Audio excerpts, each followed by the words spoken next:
Hey everyone, Olten here and welcome back to a brand new video. Before we get started with the video, make sure that you guys hit that subscribe button with notifications on. Trust me, you'll win a cash cup if you do. Either way, in this video, I'm going to be going over one of my favorite drop spots in all of Fortnite in the solos game mode. This spot is stacked with loot, it has a great position on the map, and it's almost always uncontested. Let's get right into the video. Now, the POI I'm going to be talking about for this video is Hunter's Haven. In the entire POI, there are a total of 20 chests which can spawn. There's also a boss, as well as 17 potential ammo crates, and tons of loot spawns. Now, I personally never hear people talk about Hunter's Haven, which in my opinion is a good thing. That means there isn't any hype around the POI, which means no one will actually land there. There are a total of 10 different buildings with loot and chest spawns. My favorite places to land when going hunters is backside, since you'll normally find more loot there than the other parts of Hunter's Haven. Let's get into Hunter's Haven's location on the map. As you can see, it's close to the center, but just a bit more south. This is an ideal position for most zones, and you'll never really need to rotate far. Plus, when you do, you can always take the zipline and then get in the sand and go wherever you need to go. Hunter's Haven also has a quite high elevation compared to its neighboring spots, such as Lazy, Misty, Weeping, Mandalorian, and Mancake.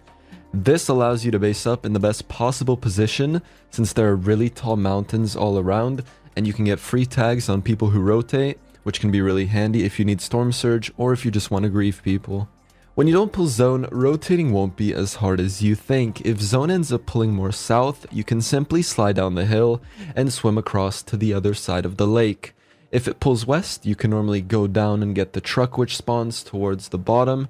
There's also normally a chest there. You can take this truck all the way across the bridge and anywhere you need to go. If zone ends up pulling more north, which is the most ideal in most situations, take the zipline, jump in the water, and get into the sand and rotate towards zone. If zone ends up pulling lazy, always make sure to check your surroundings, and if click spawns, you can always upgrade. By the way, noms spawn all the time, so make sure to farm those and try to get peppers so you can rotate quicker.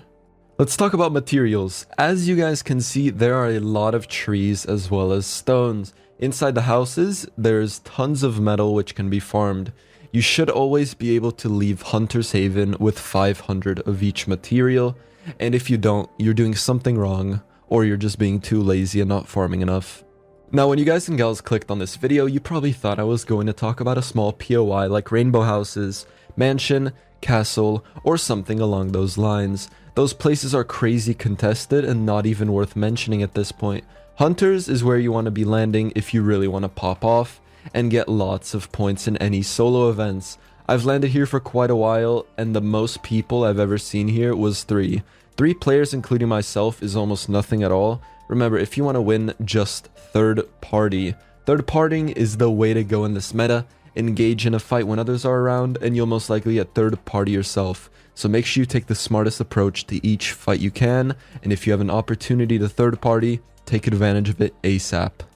One thing to be careful about is the gaps in the walls and windows. You can't actually build in some places in Hunters, so make sure you're careful, and if you do choose to base up here in the late game, or in general, make sure to replace most of the walls around you, as it is extremely easy to get shot through them. If you see that your opponent is extremely aggressive and trying to get in your face, try to disengage and run up onto the mountain since there are so many nearby. That will give you high ground in the situation, and you'll almost always have more mats than your opponent if you manage to make it up there, since you have a lot of opportunities to reform stone and trees. Apart from that, ladies and gentlemen, I really hope that this video taught you something new about Hunter's Haven, and that it'll help you in cash cups. Thank you for all the support recently as well. I truly do appreciate it tons. If you have any new video ideas, feel free to comment them below, and have a wonderful rest of your day.